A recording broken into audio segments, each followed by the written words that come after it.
My name is Ronald Briggs. Most folks just called me Ron. I'm 58 now.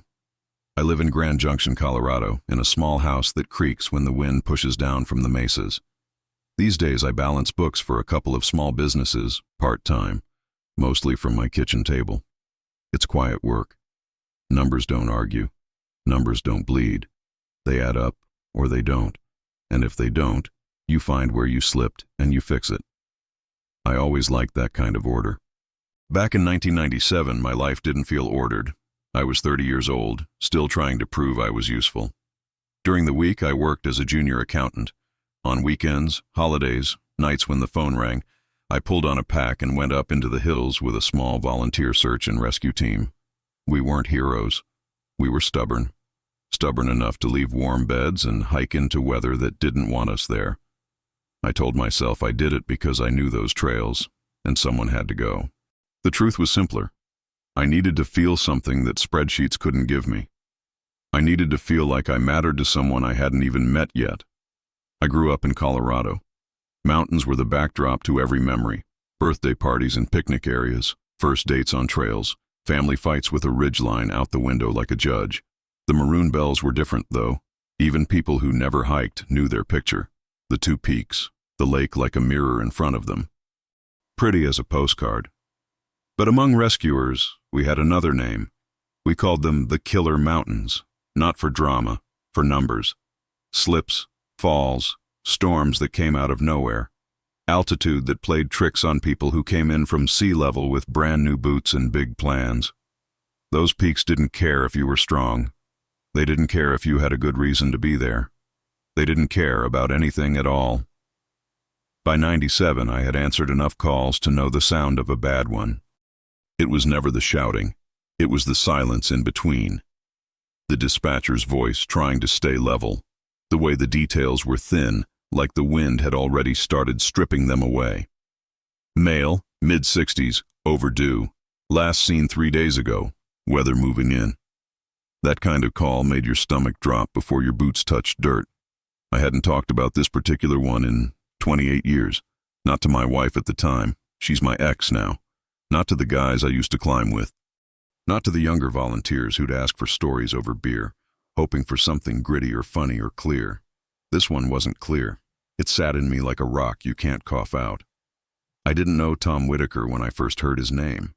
They told us he was 64, retired firefighter out of Denver, experienced hiker, knew the route. Had done it many times with his son. Son had passed away a couple of years earlier. That detail stuck to me. It colored everything, even before I set foot on the trail. A man going back to a path he used to walk with his kid. You could feel the weight of that before you met him. Grief has a sound, even over a radio. It's in the pause where the person tries to say he was prepared and instead says nothing. You asked me to speak plainly, to say how it felt. So I will. I was scared, not of dying. I was 30, and 30-year-olds think they'll dodge the bullet. I was scared of failing, of not finding him in time, of never knowing what happened. That last part. That's what always haunted me most about the mountains. The way they kept their secrets. Sometimes we brought people down and the story made sense. Other times there was a boot here, a jacket there, a body where it shouldn't have been, and the wind blew away the why. I had a pager back then. People laugh when I say that, but that's how it was.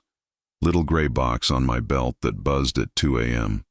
And right as I sat down to dinner, or during the one movie night we could afford back then, my wife hated that pager. She said it owned me.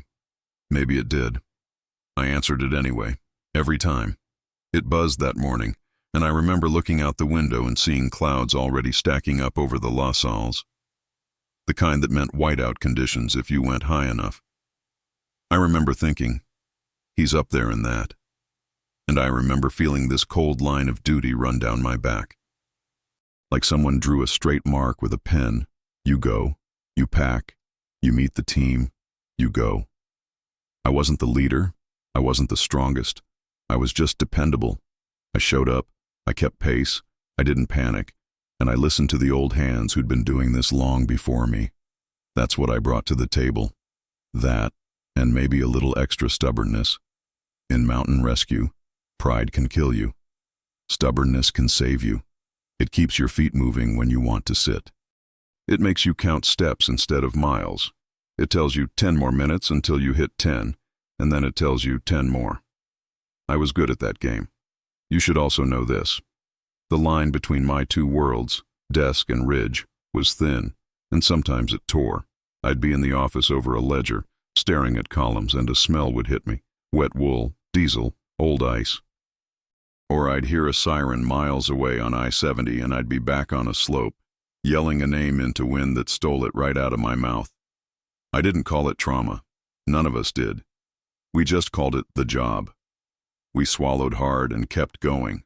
That was the culture, especially in the 90s, especially among men who thought talking made you weak. I'm telling you all this because the context matters.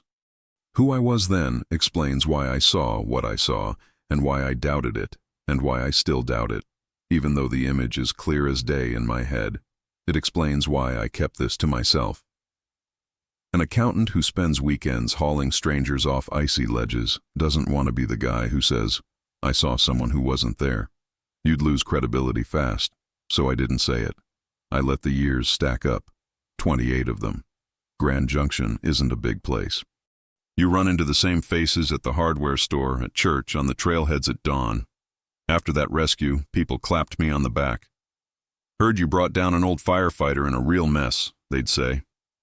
I'd nod. Yeah, that was all. It always felt like there was more to say, like the sentence had another half I didn't dare finish. When I hit 50, I started slowing down. Knees back, the usual story. I'd already been off the team for years by then. Young folks had taken my spot, and that was fine. I had grandkids to hold, hands that smelled like crayons and peanut butter instead of rope and frostbite cream. The mountains stayed where they always were, patient, waiting. I avoided the Maroon bells after that call. Too many ghosts, and I'm not talking about anything mystical. I mean the kind you carry behind your ribs, the ones that shift when you breathe. Sometimes at night, when the house was quiet, I went over the facts, like I was auditing my own memory. Weather, blizzard, visibility, bad. Distance, far enough to get it wrong, close enough to feel sure. Time on scene, short, heart rate, high. And yet, even after all that sorting, I returned to the same picture. A figure, dark against the white, bent over Tom like he was trying to help him. I had never seen compassion from a silhouette before. That's the strange part. Silhouettes don't have expressions, but I swear, even from where I stood, I felt care. Felt it like heat through a glove. That's hard to explain without sounding dramatic. I'm not a dramatic man. Ask anyone who knows me. Before this, the most mysterious thing I ever saw on a call was a pair of ravens that followed us for a mile like they were escorting us out. I chalked it up to food or curiosity. Nature is practical. People are the ones who make stories. I knew that. Still do. Which is exactly why this bothered me so much. I didn't want a story. I wanted a clean line from call to rescue to hospital to home. I didn't get that. So that's me. Ronald Briggs. Accountant. Former weekend rescuer. 58. A little worn around the edges. A man who spent a lot of years trusting what he could count.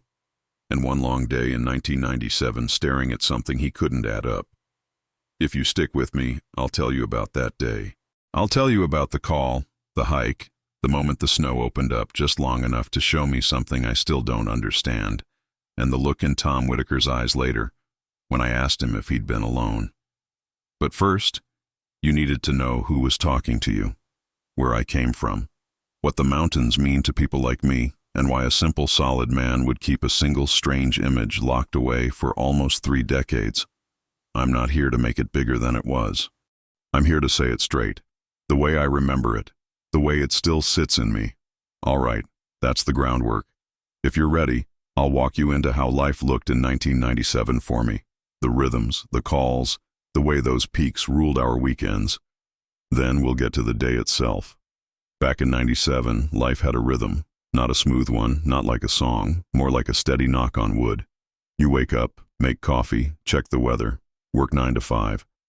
Come home, eat whatever's cheap, maybe drink a beer, maybe not. Go to bed too late, get up too early, start again.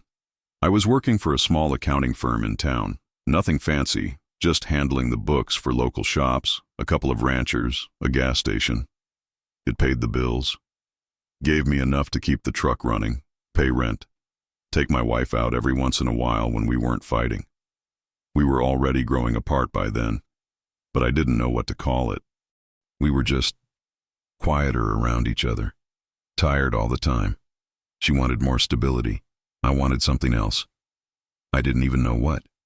The thing that made me feel awake, really alive, was the search and rescue crew. I'd joined a couple years before, started out hauling gear and shutting up. Eventually, they let me take point on some of the lighter calls, but when you live near the Maroon bells, there's no such thing as a light call. Even a twisted ankle up there can turn into a body recovery if the weather shifts. And it always shifts. We weren't some high-tech team with fancy gear. This was volunteer work. You brought your own boots, your own backpack, your own grit, radios if we could get them, ropes that had seen too many winters, maps with coffee stains and pencil marks all over them. And we used them, a lot. Summers were busy. Hikers came from all over, Texas, California, Florida. Folks with big hearts and no clue. They'd show up with brand new gear and no sense of altitude, or how fast a storm can roll in at 11,000 feet. Some of them made it back with nothing worse than a story to tell. Others us didn't. That's the part people don't want to think about when they see the postcards. But winter? Winter was a different beast. That's when only the locals went up there, or the truly stubborn ones. And it was beautiful, sure. Quiet in a way that pressed into your ears. But it was dangerous as hell. Snowfields hid crevices. Winds came screaming down valleys like they had a grudge. If someone went missing in winter, you didn't get a lot of time to find them. Hours, not days. Every Friday night I'd pack a bag, just in case. My wife hated it. Said it meant I wanted to be called out. I told her it was about being prepared, but she wasn't wrong. I was restless. Something about being needed, not for numbers or reports, but for your body, your hands, your judgment. That made me feel useful in a way I never did behind a desk. Saturday mornings, if there wasn't a call, I'd go out on my own hikes, just to keep in shape. Sometimes I'd take rookies along and show them the trails.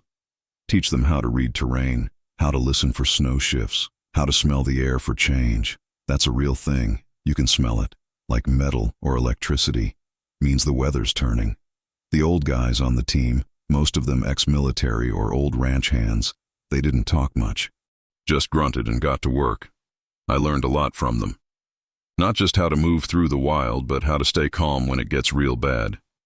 You see someone fall, you keep moving. You find a boot before you find a body. You don't freeze. You say copy into the radio and keep your eyes open. Later you drink, maybe cry if you're the type. But out there, you move. And I loved it. I did. Even the cold, even the fear, even the blisters and the silence and the weight of knowing that every step might be toward something awful. It gave me a kind of peace. That might sound strange, but it did. Out there, the rules were simple. Don't fall, don't freeze, don't panic. The rest, you figure out. There's something that happens to a man when he spends enough time walking toward danger instead of away from it. You stop thinking in big ideas. You focus on the next ridge, the next mark, the next breath. That's how I lived, at least on the weekends. Work was different. I'd be in a fluorescent-lit office, shuffling papers, checking margins, fixing mistakes I didn't make, clients who forgot receipts, boss who talked big but didn't know the first thing about numbers. It paid, like I said, but it didn't mean anything. Not like when you found someone lost and got him home safe, or when you zipped up a bag and swore to remember their name, because no one else would. That winter of '97 had been rough already. 2 frostbite cases. One girl we pulled out just in time. A guy who didn't make it. We found him curled up under a tree like he just sat down and decided not to get up. That messes with you. You try to tell yourself it's the cold, the exhaustion, the altitude. But deep down, you wonder what he thought in those last minutes. Was he scared? Angry? Did he think someone was coming? So when the call came about Tom Whitaker, we were already running on fumes.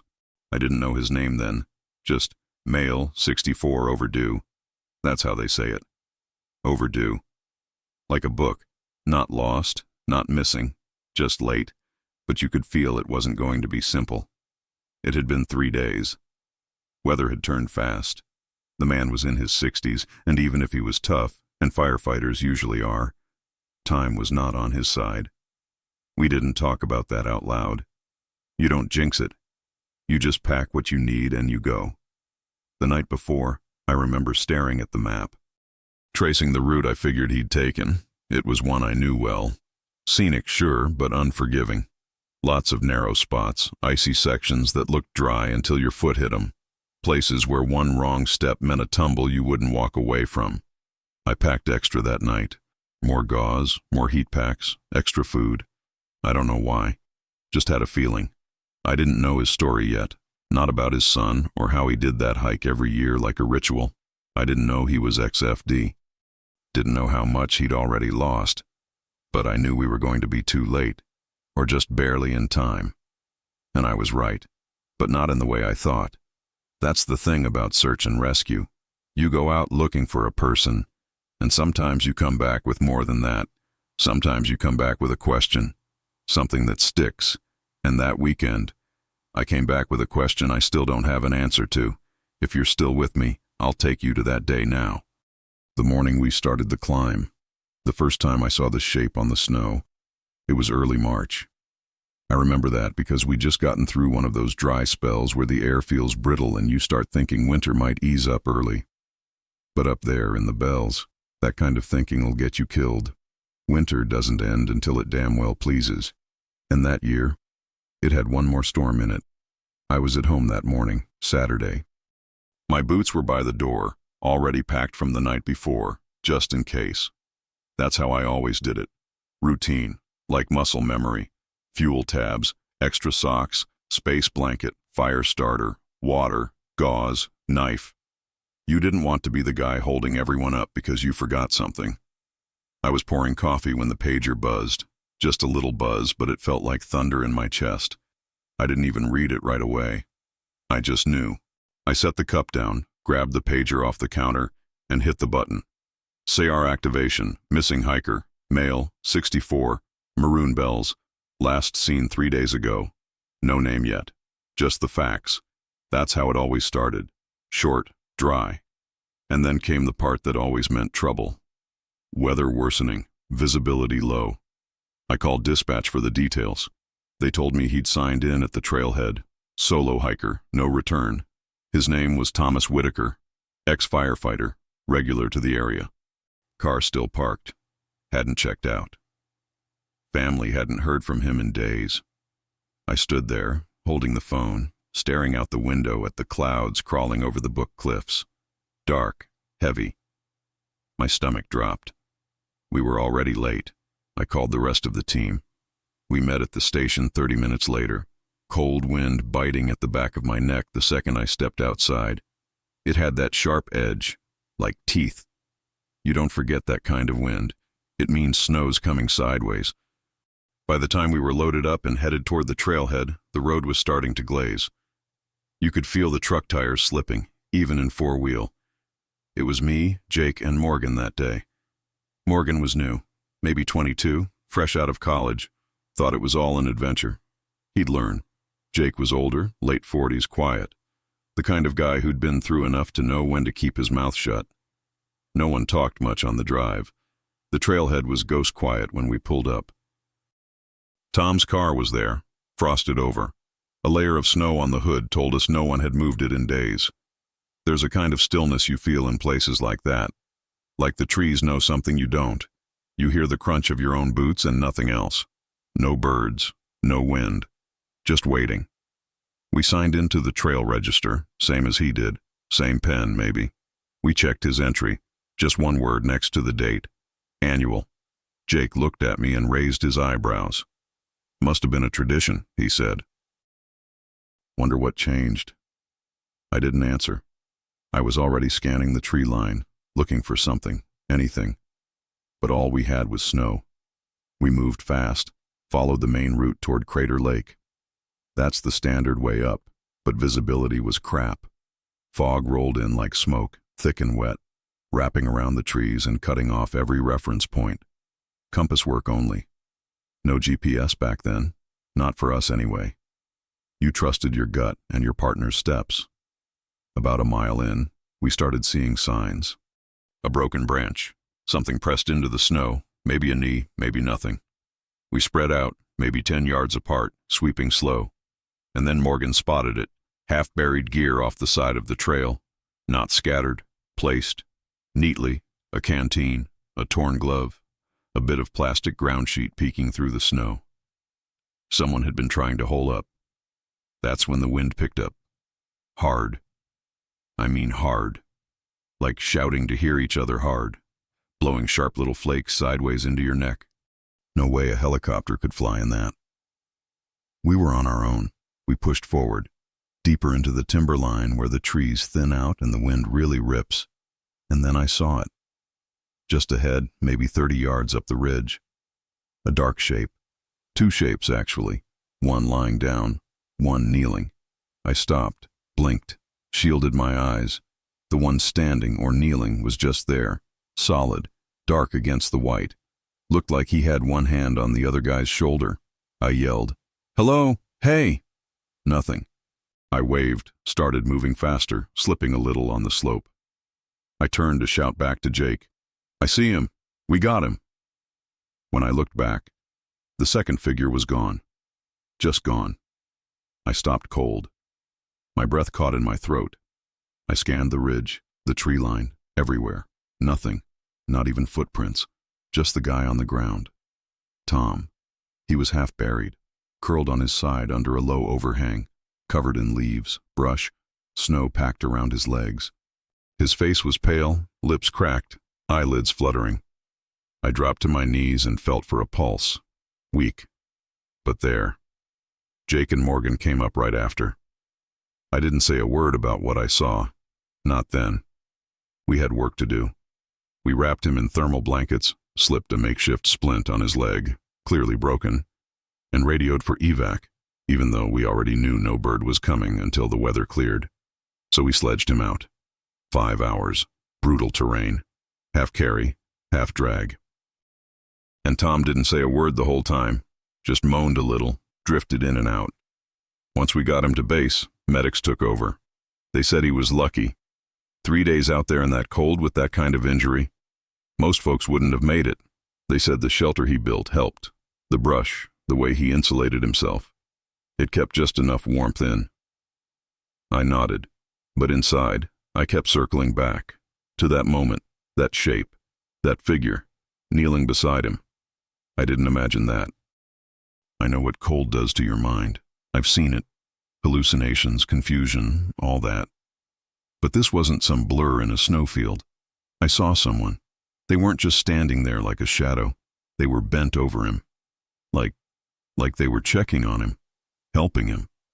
But when I got there, Tom was alone. And he stayed alone. And he said he was alone. But I'll never forget what I saw on that ridge. We got him out. But it wasn't easy. That part people never really see. What it takes to haul a grown man down a frozen mountain. They think it's like the movies. Helicopters, hero shots, clean rescues.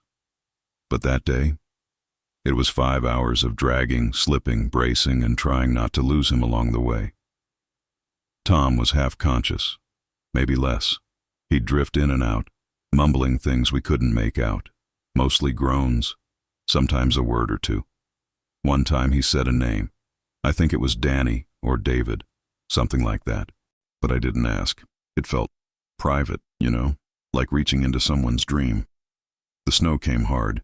There were times I couldn't see more than a few feet ahead, and we were carrying his weight between the three of us. Jake up front, me behind the sled, Morgan on lookout, one step at a time. No one talked much. We had to stop a couple times, check his pulse, make sure he was still with us. His skin was cold but not blue. That was something. He had a busted leg, probably cracked ribs, mild frostbite, and who knows what else. but he was still breathing, still hanging on. I remember looking down at him during one of those breaks, just catching my breath, and seeing the way he'd built his little shelter. It wasn't much. Just some branches, leaves, snow packed around like a wall. But it showed he hadn't given up. He tried to survive. That takes something, especially after 3 days. Alone. And that's when it hit me again. Was he really alone? Because I kept thinking back to what I saw. That figure kneeling next to him. It wasn't just a trick of the snow. I swear to God. It wasn't vague or blurry. I saw a person. Dark jacket, hood maybe, crouched low like they were holding him up. And then, gone. I didn't say anything to Jake or Morgan. What could I say? Hey, did you see a guy who disappeared into thin air? They'd think I was losing it. And maybe I was. But I trusted my eyes. I always have. You don't last in rescue work if your eyes play games on you. But that image stayed with me. Every time I blinked, I saw it again. Every time I pulled the sled through deep snow, I pictured it. Like my brain wouldn't let go. We got to the trailhead just before sunset. The light was fading, but the storm was breaking too. The clouds opened a little, just enough to give the medics room to work. They took Tom fast. Oxygen, warm fluids, the whole drill. And even in the rush of it all, I remember standing there, watching him in that stretcher and thinking, he made it. He actually made it. And then the weirdest thing happened. Right before they loaded him into the ambulance, he opened his eyes, just for a second, and looked right at me. It wasn't confusion. It wasn't panic. It was calm, like he knew me, like we'd already spoken somehow. That stare, it went right through me. And I swear, he smiled. Barely. But it was there. Then he passed out again. I didn't sleep that night, not much anyway. I kept going back over the rescue in my head. Every step, every decision, it all lined up, except one. That figure. What the hell did I see? Next morning, I went to the hospital. I told myself it was just to check on him, make sure he was okay. But really, I needed to talk to him. I needed to ask. He was in stable condition. They had him in a private room. When I walked in, he was propped up, tubes in his arms, blankets to his chin. He looked tired, hollow, but alive. "Hey," I said. "Tom, right?" He turned his head slow, nodded. "You probably don't remember me. I was one of the guys who found you." His voice was raspy when he answered. "Yeah, I remember. You were the one yelling." I chuckled. "Yeah, that was me. Sorry about that." He smiled again. Just a flicker. Then we sat in silence for a moment. "You gave us a scare," I said. 3 days in that cold. Most folks wouldn't have made it." "I almost didn't," he said, real soft. I don't know how I did." I took a breath, thought about letting it go, but I couldn't. "Tom, can I ask you something? Might sound strange." He looked at me, kind of sideways. "Go ahead." "Up there, right before we reached you, I saw someone." His face changed, just a little, a twitch in the cheek. His eyes didn't move. "I mean, someone with you. Looked like they were helping you." I saw them, and then they were gone. I waited. He didn't answer right away, just looked out the window. Then he said, "I was alone. That's all. Not angry, not confused, just firm." "I was alone," he repeated. I nodded. "Okay." We sat there a while longer, talked about the trail, about how cold it got. He mentioned he used to hike it with his son, every year, same time, said it was their thing. "He passed," Tom said, 2 years ago, cancer." I didn't say anything. What could I say? He looked down at his hands. I thought maybe this year I could do it one more time, for him. Turns out, I wasn't ready. He looked up at me then, real slow, and I swear, his eyes were wet. "I thought I was alone," he whispered, and that hit me like a hammer. Not I was alone. I thought I was. I didn't push it. I didn't need to. I just reached out, shook his hand, and told him I was glad he made it. Then I left. Outside, the air was cold again, but clear. No storm, just blue sky and hard sunlight on fresh snow. I stood there in the parking lot watching my breath turn white in front of me, and I thought about that ridge, about that shadow, that shape, helping him. And I'll be honest with you, I still don't know what I saw. Maybe it was a trick of the snow. Maybe my brain filled in something it wanted to see. Or maybe he wasn't alone after all. I've been carrying that with me ever since. He stayed in the hospital for about a week. I went back a few times just to check on him. No big speeches. I'd bring a coffee or a newspaper, sit in the chair by the window. Sometimes he'd be asleep. Sometimes we'd talk a little. Not about the mountain, not right away. Mostly just small stuff, weather, sports, the food. He hated the hospital food. Said it tasted like wet cardboard. I told him I used to do the books for that hospital, and he just gave me a look like, well, you ought to tell someone. I think we both knew we weren't there just for chit-chat. But neither of us was the type to push. You spend enough time around loss, around cold and injury and long silences, you learn not to poke at the quiet too hard. He was a firefighter, like I said. Denver, 30-plus years. Retired early after his heart gave him trouble. He had that look, you know, that old service face. Weathered, strong, but tired in the eyes. Like he'd carried things he never got around to putting down. He told me about his son one afternoon. Just came out of nowhere. We were watching the snow fall outside, and he just said it. It was his trail. I didn't ask who he meant. I knew. Daniel, he said. My boy. We started hiking that route when he was 12. Every year, same weekend. Rain, shine, snow. We went. He didn't say much after that. Just stared out the window. I didn't push. I know that look. When a man's holding something too big to unwrap in one sitting, you just sit with him. That's the work. Not fixing. Just sitting. But the thing between us, the strange part, it was still there. I hadn't brought it up since the first day when I asked if he was alone and he said he thought he was. That phrase haunted me. I thought I was. It wasn't a denial. It wasn't a lie. It was something else. Like even he wasn't sure. About 5 days in, we were sitting together, both of us quiet, and he turned to me and said, "What did you think you saw?" I didn't answer right away. He waited. So I told him. I said, "You want the truth?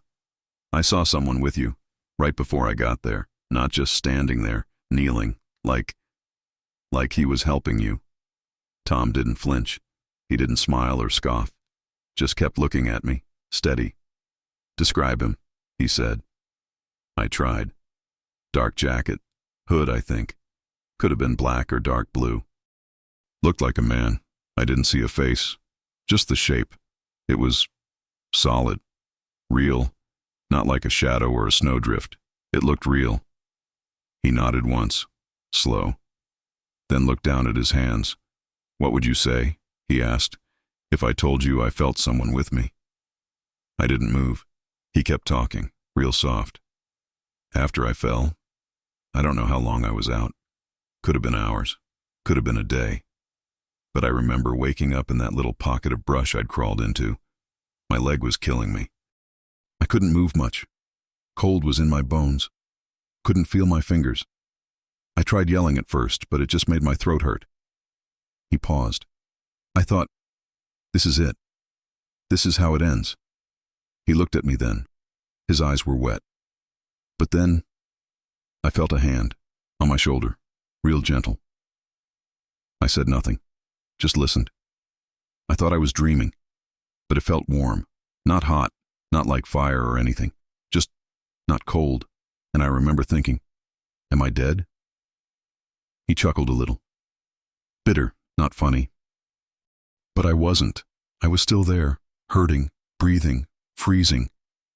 But something about that hand, it made me feel calm, like I could wait, like I didn't need to give up yet. He looked me dead in the eyes.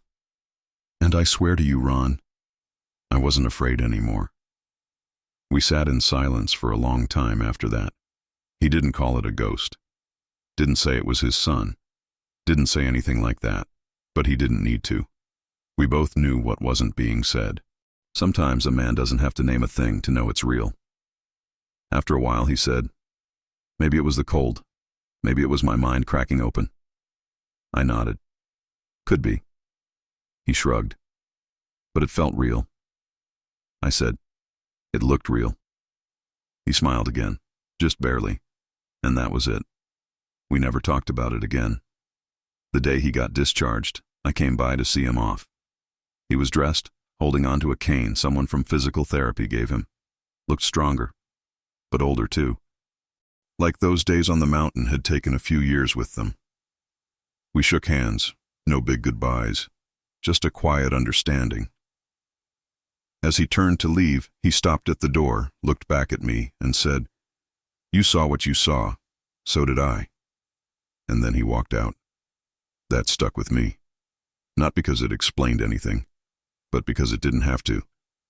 He wasn't trying to make sense of it anymore. He was just living with it. Same as me. Over the years, I thought about reaching out, calling him, grabbing a coffee, talking more, but I didn't. We didn't. Some things you leave as they are, clean, untouched, like a footprint in snow you don't want to cover up. He moved away, I think. I heard through a buddy he went to live near his sister somewhere in Oregon. Never saw him again. But I never forgot him, and I never forgot that moment. That question we both carried but never asked out loud. If you weren't alone, who was with you? You know how some things just stick? Doesn't matter how much time goes by, how many days stack up behind you. You carry it. Quiet. Deep down. That's what this was. After Tom left the hospital, I didn't talk about it. Not to anyone. Not my wife. Not the team. Not the guys I worked with. I just folded it up like a letter you don't send, and I put it somewhere in me where no one could reach. And for a while, that worked. I went back to work, did the books, took a couple more rescue calls. Life kept moving. That's the thing about life. It don't care if your brain's stuck in the snow 3 days ago or 30 years ago. It keeps going. But I changed after that. Little things, mostly. I stopped going up to the Maroon bells. Just didn't feel right. Used to love that place. Used to think I knew it. But after that call, it felt different. Like the mountain had shown me something I wasn't supposed to see, and now I couldn't unsee it. I'd still hike, still go out on some calls, but not up there. And every now and then, I'd catch myself looking too long at the tree line, watching shadows move across snowbanks, listening for something that wasn't there. Or maybe was there, and I just couldn't explain it. It didn't haunt me exactly. Not like a nightmare. More like a low hum in the back of my mind. Constant. Quiet. A little off-key. Years passed. I left the rescue team around 2005. Knees started to go. Had a bad fall during a winter call. Nothing serious, but enough to make me think. I was pushing 40 then. Time to let the younger guys take over. I thought maybe stepping away would help. Put some distance between me and all that weight I'd been carrying. It didn't. The memory stayed. Not just of the rescue, but of that moment. That image. That shape in the snow. I'd think about it at odd times, middle of the night. Stopped at a red light, walking the aisles of the grocery store, looking for canned beans. Bam, there it is. That figure crouched over Tom, solid, still, caring, and then nothing. Sometimes I wondered if maybe it really was my mind playing tricks. Cold, stress, exhaustion. Hell, I've seen guys hallucinate worse. One guy swore he saw a bear talking to him once. Turned out it was just his own breath fogging up his glasses. But this didn't feel like that. It didn't feel wrong. It felt peaceful. Honest. Like it belonged there, and I don't know what to do with that. I tried to tell myself to forget it, to let it fade. I mean, who was I going to tell? My coworkers? My ex-wife? The barbershop guys? No. It wasn't just that they wouldn't believe me. It's that I didn't want to ask them to believe it. Felt too big, too private. So I held on to it, like a bruise under the skin. You can't see it, but you know exactly where it is. The thing that really started bringing it back heavy was after I hit my 50s. That's when you start slowing down, sitting still longer. And when you sit still long enough, your past catches up. I'd be out in the garage organizing tools, and my mind would drift. I'd find myself thinking about Tom, wondering where he ended up, if he still hiked, if he told anyone about what he felt out there. I wondered if he ever doubted it, or if he held on to it tighter as he got older. And I wondered why I couldn't let it go. I've seen plenty of strange things in the mountains. People in shock, people who said they saw lights or voices or shadows that didn't make sense. I always chalked it up to stress, fear, low oxygen, wishful thinking. But this wasn't wishful. I didn't want to see what I saw. It didn't comfort me. It confused me, made me question things I didn't know I needed to question, like what's real and what's imagined, what's remembered and what's revealed. I'd never been a religious man. Still not. But after that day, I stopped saying things like, "Nothing surprises me anymore," because that moment did, and still does. I think the reason it stayed with me so long is because of the way it felt. Not the snow, not the cold, but the feeling in my chest when I saw that figure leaning over Tom. It didn't feel scary or wrong. It felt right, like he was supposed to be there. And maybe that's what got me. Maybe that's what I've never been able to shake. Not the mystery, but the rightness of it. There's a certain kind of silence you find in the mountains, not the peaceful kind, the heavy kind, the kind that makes you feel small, makes you remember how old the world is, and how temporary we all are. I used to think that silence just meant danger. Now I think maybe sometimes it means something else, something we don't have words for. I don't know what I saw. I won't pretend to. I just know I wasn't the same after. And I don't think Tom was either. I guess part of me always hoped we'd cross paths again someday. Sit on a bench somewhere, watch the trees move, say the things we didn't get to say back then. But I think maybe that moment, what we shared on that mountain, in the hospital, that was enough. That was all we could handle. You can't always explain what sticks. Some memories fade, some don't. Some just sit in the corner of your mind, waiting. This one never left. 28 years later, and I still see it, clear as the day it happened. A man dying in the snow, and someone holding him, someone who wasn't supposed to be there, but somehow was. It's funny. You go through life thinking the big things will be the ones that define you. Births, deaths, weddings, jobs. And they do, sure. But sometimes, it's a single image, a frozen second in time, something your eyes saw and your mind never filed away properly. For me, it's that moment on the ridge, that shape, that stillness. The feeling that something more was happening than just a rescue. It's been, 28 years? And it's still with me. Not every day, not every hour, but it's always there. Like a photo tucked in your wallet. You don't look at it often, but you know it's there. You feel it, worn edges and all. Sometimes late at night, I catch myself going over it again, like replaying old footage that never changes. I can still feel the sting of the wind on my face. I can see the outline of the trees half lost in snow. I can hear the silence, the kind that presses into your ears like pressure. And then, that shape. Right there.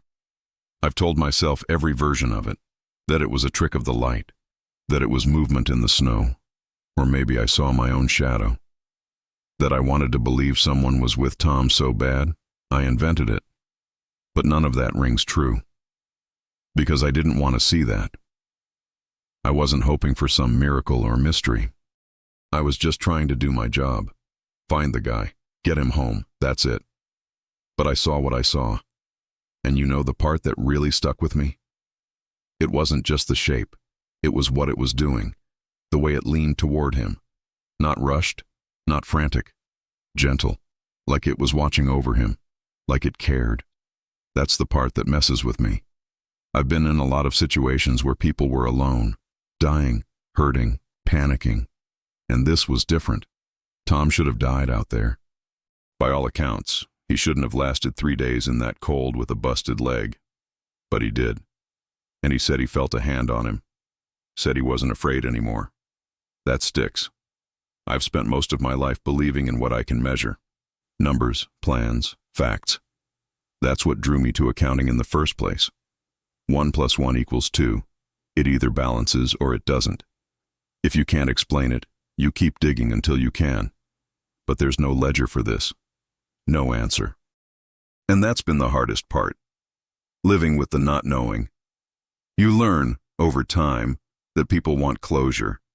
They want neat endings. They want you to say, "Oh, I was just tired. I imagined it. It was nothing." Makes it easier for them to move on. But sometimes, the most honest thing you can say is, "I don't know. I don't know what I saw. I don't know who, or what, was with Tom that day. But I believe he wasn't alone. And if I'm being real honest, that gives me some comfort." I don't talk about this. Not because I'm ashamed, but because it feels sacred, private. Like if I said too much, I'd break it somehow. But I'm older now. I don't have as many years ahead of me as I got behind. And I think it's okay to say it out loud, just once. Something happened on that mountain that I can't explain, and it changed me. Not in some dramatic Hollywood way. I didn't go start a church or write a book.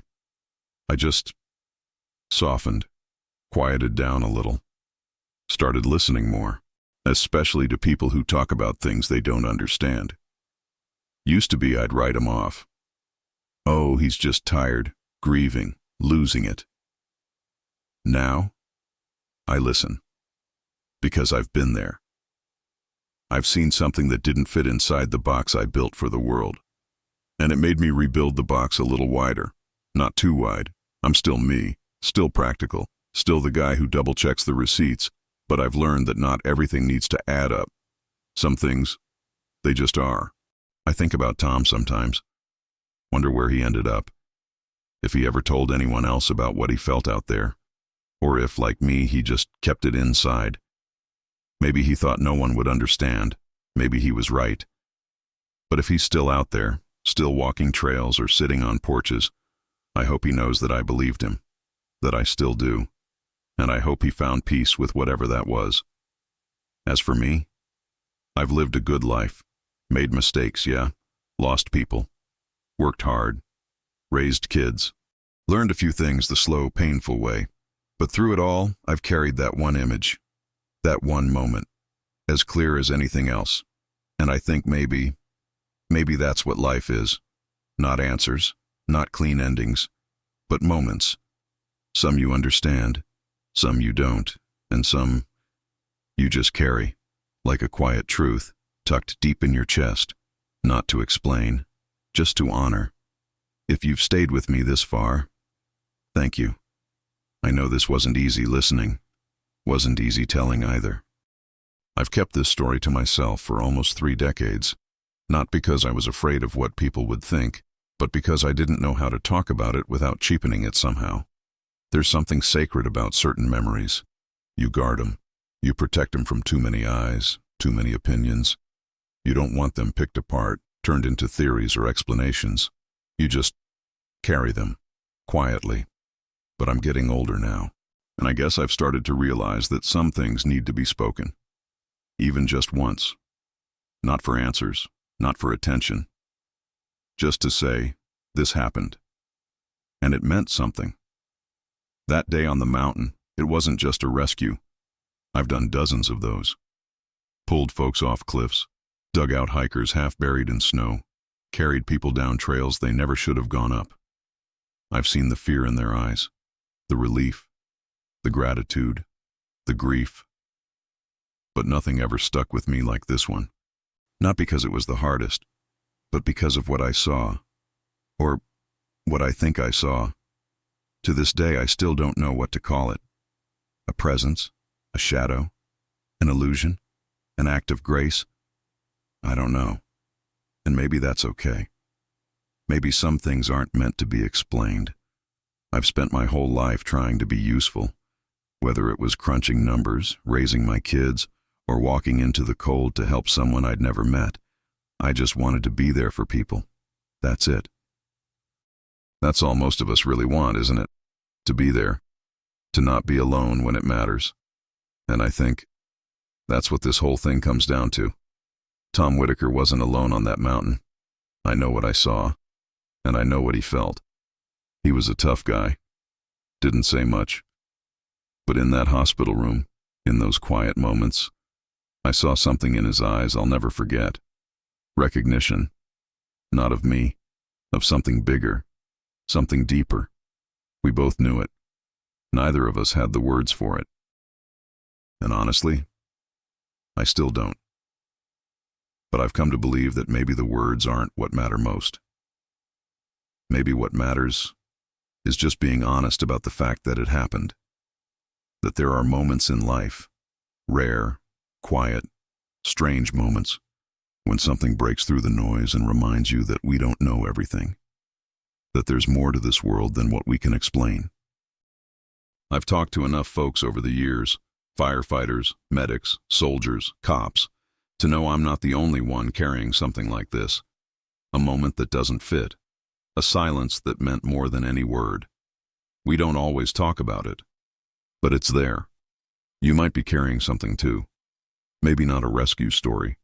Maybe it was a look you saw in someone's eyes, or a sound you heard when no one else did, or a feeling, deep in your gut, that something was standing with you when you should have been alone. If that's true, I want you to know something. I believe you, even if no one else ever did. Even if you don't fully believe it yet. I do, because I lived it too, and I've spent years trying to forget it, trying to reason it away, trying to make it fit into the way the world's supposed to work. But I can't, because it doesn't. It just is. And maybe that's enough.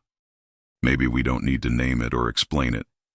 Maybe all we need to do is remember it, hold it, share it when we're ready. So if you're watching this, and you've got a story like that sitting inside you, quiet, untouched, maybe now's the time to let it out. Tell someone. Doesn't have to be on camera, doesn't have to be big or dramatic. Just tell it, because the world's heavy right now, loud, fast, cold in ways you don't always see. But these stories, these quiet, strange, beautiful stories, they're warmth. They remind us that even in the worst places, even when we fall, when we freeze, when we think we're done, something or someone might still be there, watching over us, holding on. I don't know what you believe, and I'm not here to tell you what to believe. All I can say is this: I was there. I saw what I saw, and I'll never forget it. Thanks for listening.